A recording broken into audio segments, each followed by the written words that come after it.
কলিযুগের একমাত্র উপায় হলো সত্যের সাধনা, সত্য কথা বলা, সত্য চিন্তা করা, সত্য কর্ম করা।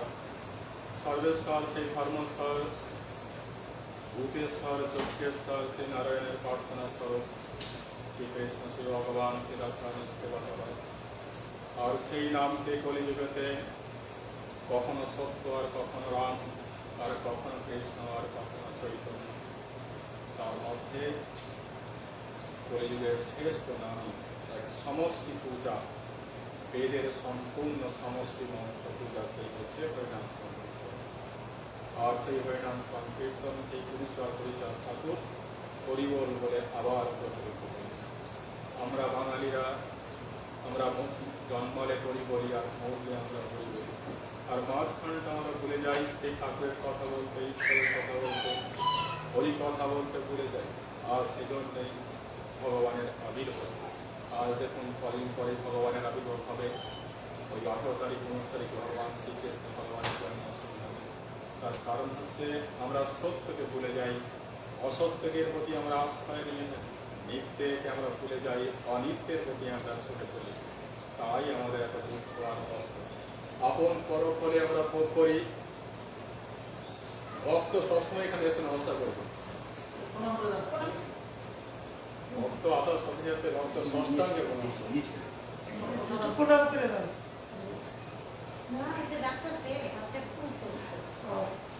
সত্য কথা, সত্য চিন্তা, এই হচ্ছে আমাদের কলিযুগের একমাত্র আমাদের শ্রেষ্ঠ। মনের অহংকার, রূপের অহংকার, গুণের অহংকার, জ্ঞানের অহংকারে আমরা অজ্ঞানতায় করেছি। গুণ আর রূপ আর জ্ঞানের অহংকার দ্বারা সত্য থেকে বঞ্চিত হই। সত্য হচ্ছে সচ্চিদানন্দ পরমাত্মা। যখনই আমাদের জ্ঞানের অভিমান হয়ে যায়, গুণের অভিমান হয়ে যায়, অর্থের অভিমান হয়ে যায়, তখন আমরা সত্যকে ত্যাগ করে দিই, অনিত্য থেকে আমরা ছুটে চলি। সব জায়গাতেই তাই দুঃখ কষ্ট হোক, আর এই দুঃখ কষ্ট থেকে মুক্তি পাওয়ার জন্য সহসে সহসে বেশি জিজ্ঞাসা করলেন, হে প্রভু, কলিযুগের একমাত্র উপায়, কলিযুগের একমাত্র উপায় হচ্ছে সত্যের সাধনা। আর সেজন্য সাধারণত ব্রাহ্মণ এদিক সেদিক দিচ্ছিল, দুঃখে বলতে তার কষ্ট দেখে ভগবান বৈকুণ্ঠ থেকে এসে জিজ্ঞাসা করলে, যে প্রভু দীক্ষা হইতে ত্যাগ করো, ভগবান সর্বেশ্বর সত্যের নাম করো, তাতেই তোমার সর্ববিক্রম। এ কথা বলার পরিপ্রেক্ষিতে তার মনে জাগ্রত হলো সত্য সমবেত প্রার্থনা, সমবেত উপাসনা আর সমবেত চেতনাই আমাদের পৈতৃক সমাজের রীতি আর নীতি ছিল। সেই আদর্শ থেকে আজ আমরা বঞ্চিত হয়ে গেছি। আজ সেই বঞ্চিত হওয়ার পরিপ্রেক্ষিতে আমাদের ধর্ম শত বিভক্ত হয়ে গেছে, উপদল দলে বিভক্ত হয়ে গেছে। গুরুবাদের আশ্রয় জড়িয়ে আমরা সত্যকে অবজ্ঞা করতে পেরেছি। গুরুবাদের পদে প্রতিবন্ধকতায় থেকে আমরা সত্যকে বন্ধন করতে গিয়ে অসত্যকে তুলে ফেলেছি। তাই সমবেত প্রার্থনার মধ্য দিয়ে দেখুন জাগ্রত হয়, কারণ সকলের মধ্যে রয়েছে পরমাত্মার আসল বিচরণ রয়েছে। আর সকলে যদি সমবেত প্রার্থনা করা হয়, সেই প্রার্থনাই হবে সর্বশ্রেষ্ঠ প্রার্থনা। সেজন্য সবকিছু ভুলে অখণ্ড ভারতবর্ষের যে মন্ত্র করে দেওয়ার চেষ্টা করেছিল, সমস্ত মানব জাতিকে একত্রিত করার তিনি চেষ্টা করে গেলেন। তার কোনো মধ্যে বিভাগ ছিল না, দ্বন্দ্ব ছিল না, আর সেই নাম সত্য নামকে প্রচার করে দিয়েছিল। যে কোনো দিন, যে কোনো শুভ দিনে দুধ দই ঘি মধু পাকা কলা দিয়ে ভগবানকে প্রসাদ দিতে হয়, পারাপর্শী বলে ভগবানের গুণকীর্তন করতে হয়, তাতে ইহলোকের সর্বস্ব ভোগ করে তারা বৈকুণ্ঠ প্রাপ্ত। তাই সাধারণত ব্রাহ্মণ জানেন তো ওই সুধমারূপে জন্মগ্রহণ করেছিল, যে কিনা কৃষ্ণের আদিত্য হয়ে মুক্ত হয়েছিল। এই স্বপ্নাঙ্গত কাথায়ং প্রথময়ত্তায় সমাপ্তম স্বপ্ন ভগবান কি ফলস্বপ্ন ভগবান কি জয় স্বপ্ন ভগবান। একদিন সাধারণত ব্রাহ্মণ পূজা করছে, আর তাকে এক কাঠ বিক্রেতা ছুটে ফেলেছে। আর এই প্রদীপের গন্ধ আর প্রদীপের আলো আর ধূপের গন্ধ তার চিন্তা হলো কিসের পূজা করছে, দেখে যে ভগবান সর্বেশ্বর সত্যনারায়ণ পূজা করছে। তার কৌতূহল হলো সমস্ত জেনে তারও মনে উদ্গার যে ভগবানের আমি নাম করবো। আপনি যখন করবেন তখন দেখবেন যে আপনার সন্তান আপনার পাশে এসে বলবে। আপনাকে হতে হবে ধর্মনিষ্ঠ হতে হবে, আপনাকে হতে হবে একনিষ্ঠ হতে হবে, আপনাকে হতে হবে অনুশীলনশীল হতে হবে। তবেই দেখবেন যে আমাদের প্রজন্ম, আমাদের সংস্কৃতি বজায় থাকে। সেজন্য দেখুন বলছে, যখন ওই কাঠ বিক্রেতা দেখল, তারও মনে জাগ্রত হলো ভগবান সদস্য সত্যানের পূজা করবে।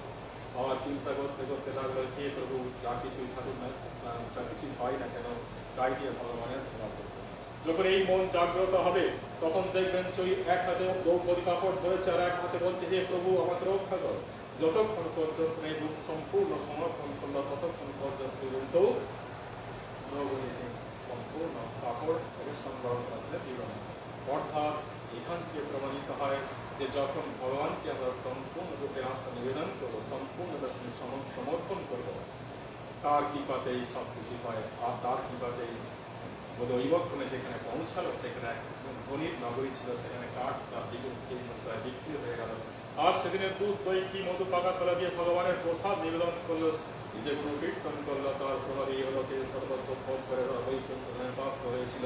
আর সেই কাঠ বিক্রেতা হয়েছিল সুধমা রূপে জন্ম নিয়েছিল, যে কিনা শ্রীরামচন্দ্রের আতিথ্য থেকে মুক্ত হয়েছিল। অর্থাৎ প্রভুর যা স্মরণ করে, প্রভুর যা অনুপ্রেরণা হয়, তারা সকলেই কিন্তু আশীর্বাদ থেকে পায় এবং তারা বঞ্চিত কখনো হয় না। কামল নামে এক রাজা ছিল, বড় সত্যবান তার সন্তান ছিল। সন্তান কামনার মানুষে ভদ্রশিলা নদীর পরে সুমতি পত্নীর সাথে দেখুন এই যে দুজনে একসাথে প্রার্থনা করছে। এদের দেখে আরো 5 জন মানুষ ওই সাধনা বৈশ্বাসে নমর খেয়ে বললো, তুমি কিসের পূজা করছো? বলছে ভগবান সর্বস্ব তার পূজা করছে, আমাদের সন্তান সন্তান। আর এই চিন্তা করতে করতে অনেক বাণিজ্য করে যখন ফিরল, তার পত্নীর নাম ছিল লীলাবতী। তার ভগবান সর্বস্ব সত্যানের বিষয়ে সমস্ত জানলো। ভগবানের কাছে প্রার্থনা করতে, হে প্রভু, আমাদের সন্তানদের পূজা করো। আর প্রভুর ভাবনা নিজের ঠাকুর পেয়ে গেল। আর সেই ভাবনায় ভগবানের কৃপায় 10 মাস 10 দিন পরে এক সুন্দর কন্যার সন্তানকে জন্ম দিল। যার এমন সময় দেখতে লাগলো, তাকে শুক্লবকের চক্র প্রায় তার মামলা হয়েছিল কলাবতী। কিন্তু দুর্ভাগ্য এই তখন ভগবানকে পুজো দিতে ভুলে গেল। তার বিবাহ সময় উপস্থিত হওয়ার পর হলো, তখনও সে ভগবানকে পুজো দিতে ভুলে গেল। ভগবানের প্রতি ভক্তিভাবের অভাব, ভগবানের প্রতি আত্মনিবেদনের প্রতি অভাব, ভগবানের প্রতি সেবার অভাবের জন্য আমাদের কষ্ট হয় সবসময়। তাই জন্ম কর্মচারীর এবং জগৎ তাই ভগবানের স্মরণ করুন, ভগবানকে জানার চেষ্টা করুন। তার যদি জানার চেষ্টা করা হয়, তাহলে আমাদের দীর্ঘ জন্মে আর কোনো কিছুই ছিল থাকে না, আমাদের তাই ভগবানের কৃপা, ভগবানের বসে পড়ে গিয়ে চন্দ্রকেতু রায় যখন উপস্থিত হলো, এক চোর করে চোর মন চুরি করে নিয়ে ছুটছে আর চুর করে তাদেরকে বন্ধু করে দিল। রাজাও কোনো কথা শুনলো না, সে বন্ধু বন্দী করল। এদিকে মার বেটি কলাবতী আর লীলাবতী দুঃখ ভোগ করছিল, এদিকে যা কিছু ছিল সব কিছু চুরি করে নিয়ে গেল। হরিশ্চন্দ্র শ্রেষ্ঠ রাজা ছিল, কিন্তু দেখুন এমন এক সময়, আজ যে রাজা কাল সে ভিখারি। আজকে সে যে রাজা থেকে কালকে সে ভিক্ষা চায়। যেটা একটা মাছ ধরে পুড়িয়েছে, সেটাও নদীতে গিয়ে চলে গেল। মানুষের রূপ আর যৌবন থাকে না, ভৌন আর সম্পদ থাকে না, চলে যেতে হয়। কিন্তু আত্মা হচ্ছে অবিনশ্বর। আত্মা কখনো বিনাশ হয়, কখনো সুখ হয়ে যায়, কখনো পুরনো সম্পদ। এই আত্মার মধ্যে যতটুকু আপনি ভগবানের নাম দিতে পারবেন, ততটুকুই আপনার ব্যাংক খাতায় ক্ষেত্রে রাখবে। আর দীর্ঘ পরেও দেখবেন পরজীবনে আপনার সেই ক্রেডিট আপনার। তাই দেখুন তখন ওই কলাবতী আর লীলাবতী কখনো ভগবানকে পুজো দিতে ভুলে গেল। এই দেখুন সুখ, রূপ, যৌবন, অর্থ, সম্পদ আর অট্টালিকার মধ্যে দিয়ে আমরা লিপ্ত স্বরূপ ভগবানকে আমরা ভুলে যাই। এই সুখ, সম্পদ আর অট্টালিকার মধ্যে দিয়ে আমরা নিত্যকে আমরা ভুলে গিয়ে অনিত্য পিছনে আমরা ছুটেছি। তাই আমাদের দুঃখ আর কষ্ট, তাই লীলাবতীর দুঃখ কষ্ট করতে হবে। যখন তাদের মনে হলো যে আমাদের এই সত্যকে অবজ্ঞা, ভগবানকে আমরা অস্বীকার করা, সমস্ত কিছু ভুলে গিয়ে ভগবানের কাছে প্রার্থনা করতে লাগলে, এই হোক আমাদের অজ্ঞানতা, আমাদের ভুল বস্ত্র এটাকে আমাদের ক্ষমা করে দিও। বহুত ভাবনা কিন্তু আমরা তো তার সন্তান, সেই তো হচ্ছে পরম পিতা। পিতাকে সন্তান যখন তার প্রার্থনা করবে, তখন সব অপরাধ ক্ষমা করে, সমস্ত অপরাধ ক্ষমা করে দিয়ে আবার যেমন ওদের সুখ সম্পদ বৈভব সব দিল, ইহলোকে সর্বস্ব ভোগ করে তারা বৈকুণ্ঠ প্রাপ্ত হয়েছিল। আর ওই সন্তান বৈষ্ণবরা রাজা হয়েছিল, যে কিনা আপন সন্তানকে বলিদান দিয়ে মুক্ত হয়ে গিয়েছিল। আর সবেরাম বইতে মোরা স্বয়ংভূ মনে করেছিল, যে কিনা সমস্ত কিছুই আমাদের লিখে গিয়েছিল আমাদের ধর্ম সম্ভব। তাই যারাই ভগবানের শরণাপন্ন হয়, যারাই ভগবানের অনুশীলন করে, তারা ভগবানের কৃপায় পায়। আর এজন্যই আমাদের ভগবানের প্রতি স্মরণ করা, তার প্রতি নিবাস করা।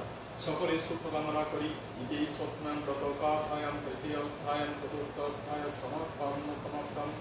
সত্যন ভগবান কি, সত্যন ভগবান কি।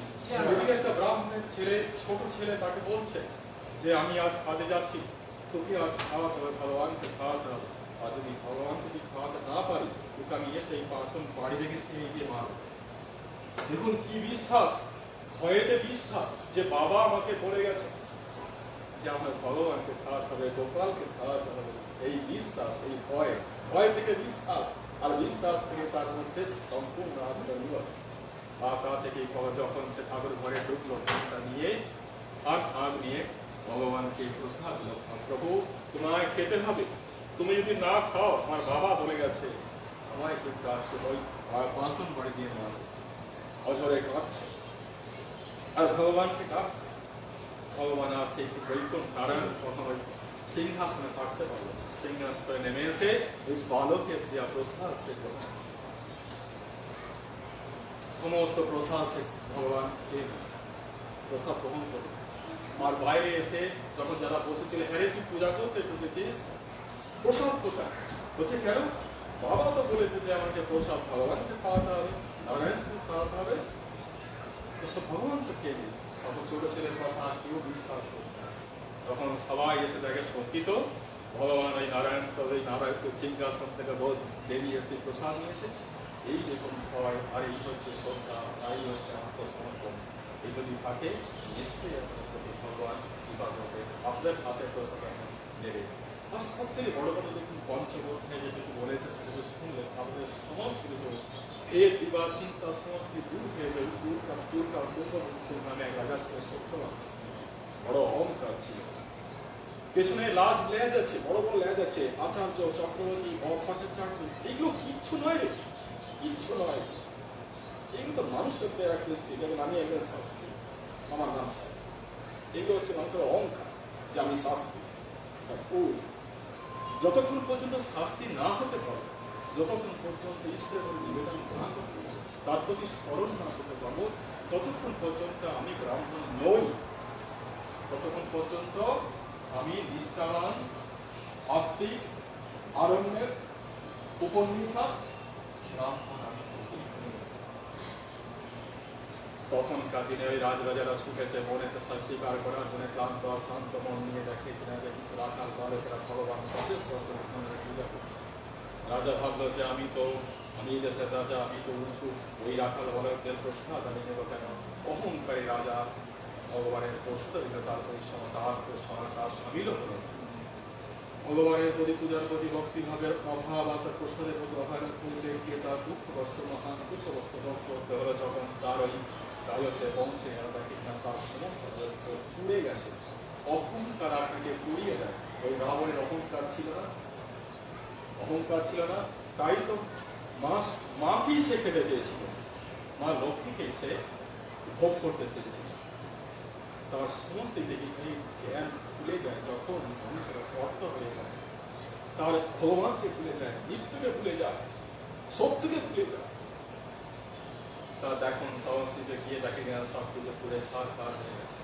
যখন সে আবার বুঝতে ভুললো, যে তখন আবার সমস্ত অহংকার ত্যাগ করে আবার সেই বনে পৌঁছালো, যেখানে তো ভগবানের পূজা করছিল, সেখানে তো সমস্ত অহংকার ত্যাগ করে ভগবানের পূজায় সামিল হলো। ভগবানের প্রসাদ দিয়ে যখন সবার ঘরে পৌঁছালো, দেখে যেমন ছিল তেমন হয়ে গেছে। জন্মভোগ যথাযথা কর্মভোগ ফলো, মুচি হয়ে সূচি হয় যদি করি কত, আর সূচি হয়ে মুচি হয় যদি করি যাবে। তাই সত্য নামকে প্রচার করার জন্য কখনো শ্রী রামচন্দ্র, আর কখনো শ্রীকৃষ্ণ, আর কলিযুগেতে একমাত্র গুরু, একমাত্র উপাস্য, সেই হচ্ছে শ্রী চৈতন্য মহাপ্রভু। সমস্ত পণ্ডিতরা একমাত্র স্বীকার করে গিয়েছিল শ্রী চৈতন্য মহাপ্রভুই হচ্ছে ভগবানের অবতার। আর সেজন্যই ওই সত্য নামকে 16টা অক্ষরে প্রচার করে গেল আমাদের দুয়ারে। কিন্তু তারপরে আমরা ঘুরে যেতে চলছি, তারপরে আমাদের দ্বন্দ্ব, বিভাগ, বিভেদ, ভাগাভাগি, তখন এর থেকে উপরে উঠতে হবে। এই যে নিচে থাকবেন না, যখন নিচে থাকবেন তখন সমস্ত কিছু মাথায় চিন্তা হয়ে যাবে। আর যখন এই প্লেনে যাবেন, বাংলাদেশে যখন যাচ্ছেন, জানলা দিয়ে দেখবেন যে নিচে দেখবেন সমান, ওই সমানের কাছে পৌঁছাতে হবে। আর যতক্ষণ আপনি নিচে থাকবেন না, যতক্ষণ আপনি প্রার্থনা করবেন না, তাই তো শ্রী চৈতন্য মহাপ্রভু বারবার বলছে যে ওই নাম করবে, এই মালা জপ করতে বলছে। কেন করতে বলছে? না, অলৌকিককে দূরে করার জন্য। অলৌকিক হলে মানে শরীর থাকলে কখনই আমাদের মনে লক্ষ্যে বসবাস হবে, অসত্য থাকলে কখনো সত্যের বসবাস কম। তাই যতক্ষণ সময় থাক, দেহের নিঃশ্বাস যতক্ষণ থাক, ততক্ষণ শুধুমাত্র ভগবানের নাম করে। তাতেই আজ সেজন্যই দেখুন শ্রী চৈতন্য মহাপ্রভু সমেত ওই হরি ঠাকুর জন্ম নিল আর গুরু ঠাকুর জন্ম নিল। অস্পৃশ্য অচ্ছুত মানুষকে বঞ্চিত করে মানুষের সমাজের কখনো উন্নতি করা যায় না, সমাজের কোনোদিন উন্নতি করা যায় না। স্বামী প্রণামানন্দ সে কথা বলছে, আবার বলছে ওই গুরু ঠাকুর আর হরি ঠাকুর যে চরিত্র পবিত্র ব্যক্তির প্রতি জাতিকে আমরা মানিব না। দেখুন স্বামী বিবেকানন্দ বলছে, দরিদ্র আমার ভাই, রুচি আমার ভাই, ব্রাহ্মণ আমার ভাই। এই আদর্শ থেকে, বৈদিক আদর্শ থেকে আমরা ভুলে গেছি। তাই দেখুন আমাদের ধর্মের এখনো অনর্থক। আজ আমার কষ্ট হয়, দুঃখ হয়, আমাদের এই ইউনিভার্সিটি এসেও, ওই প্রবাসে এসেও আমাদের এই কুসংস্কার থেকে আমরা বঞ্চিত হই। আমরা সেই কুসংস্কার আমরা মনে হয়ে গেছি। দেখুন আজকেও ফোনে রাখবেন, ফোনে এসে বলছে, ঠাকুর বাংলাদেশে একটা পুরোহিত বলেছে যে এই জায়গাতে পূজা করা যাবে না, দুর্গা পূজা করা যাবে না, কারণ ওই জায়গাতে পূজা করে ওখানকার একজন মানুষ, ওই পাড়ার একজন মানুষ মারা গেছে, ওই পাড়ার একজন মানুষ মারা গেছে, সেই জন্য ওই জায়গাতে পূজা করা যাবে না। দেখুন কি ধরনের পাপী আর কি ধরনের পাপিষ্ট। দেখুন যে মা আমাদের রক্ষা করার জন্য বারবার প্রতি বছর আমার ঘরখানে আসে, যে মায়ের গলাতে আমরা ওই শল্যকারদের শল্লা দিয়ে যে আমরা চাঁদ মালা তাকে দুধ দিই, যে বেশার ঘরের মাটি নিয়ে তার ঘরে গায়েতে আমরা লেপন করি, যেখানে কোমরের পাত্র দিয়ে আমরা মাকে জল দিই, যেখানে বাতি আমরা পাখির বাসটা বাজাই, যে মা স্থাবর অস্থাবর সপ্ত সিন্ধু সপ্ত নদীর জলে যে মাকে আমরা অভিষেক করি, সেই মা কে বৈধান দিচ্ছে যে সেই মা এলে আমাদের অমন। কত বড় প্রাপিষ্ট আর কত বড় কুসংস্কারপূর্ণ আজও আমাদের সমাজে রয়েছে। মা এলে সন্তানের মঙ্গল। মা কি কখনো আমাদের সন্তানদের অকল্যাণ চায়? আপনি কি আপনার সন্তানের কখনো অকল্যাণ কখনো চান? আপনার সন্তান যতই কষ্ট দিক না কেন, যতই যা করে কেন, মা কিন্তু সন্তানের কখনো কষ্ট দেখতে পারে না। কি ধরনের মানুষ! আমি তাই বললাম যে ওকে গলায় একটা গামছা দিয়ে পদ্মা নদীতে ডুবিয়ে দাও, গলায় গামছা দিয়ে ওই পদ্মা নদীতে ডুবিয়ে দাও, আর যেখানে মায়ের পূজা হচ্ছিল ওইখানে মাকে আবার পূজা দাও। সকলের সেই জন্যই বলি যে সকলের মঙ্গল হোক এবং সকলের সুখ শান্তি বিচার হোক। ধর্ম আমাদের সত্য হতে শেখায়, ধর্ম আমাদের ভালো হতে শেখায়, ধর্ম আমাদের প্রেম শেখায়, ধর্ম আমাদের জ্ঞান, শ্রদ্ধা এবং ভক্তি, পরমাত্মার প্রতি আত্মনিবেদন এবং যোগাযোগ সংযুক্ত স্থাপন করার জন্য ধর্ম শেখায়। তাই সত্যনারায়ণ ব্রত কথা এবং সে যে কোনো শুভ অনুষ্ঠানে, যে কোনো শুভ অনুষ্ঠানে গৃহপ্রবেশ হোক আর কন্যার বিবাহ বন্ধ করা সহ এই সকল শুভ সময়তে ভগবান সর্বেশ্বর সত্যনারায়ণের পূজা করুন, নাম করুন, হরিনাম সংকীর্তন করুন। বাংলাদেশে তো মুসলমানদের মাঠ খাওয়ার কোনো ভয় নেই। এখানে এসেছেন, এখানে এসে গুরু ঠাকুরের নাম করুন, গুরু ঠাকুরের নাম করুন, নিজেরা প্রাণ হওয়ার চেষ্টা করো। অপরকে টাকার প্রয়োজন নেই, কোনো প্রয়োজন নেই। তারা দেখবেন মাছ, মাংস, মদ, মাছচার্য সব কিছুই করছে, না আছে ভক্তি, না আছে শ্রদ্ধা, কিছুই নেই। যখন দেখবেন যে তাকেই সম্মান করবেন, তাকেই নমস্কার করবেন, চোদ্দ পবিত্র দেশ এরকমই থাকে, তাদের মধ্যে নিষ্ঠা থাকে, ভগবান প্রেম থাকে। দণ্ডবত প্রণাম করতে কিন্তু আপনার মঙ্গলই হবে, অমঙ্গল কখনোই হবে না। তাই সত্যনারায়ণ ব্রত কথায় পঞ্চম অধ্যায়তে আমাদের সমস্ত উচ্চ নিহিত ভেদার্থের কথা বারণ করে দিয়েছে, নিষেধ করে দিয়েছে। সকলের মঙ্গল হোক, সকলের সুখ থাকুন, সুখ শান্তি বিচার হোক, এই প্রার্থনা জানিয়ে ভগবান পরমেশ্বর সত্যনারায়ণ ব্রত কথা শেষ করছি। সত্য ভগবান কি, সত্য ভগবান কি, সত্য ভগবান কি।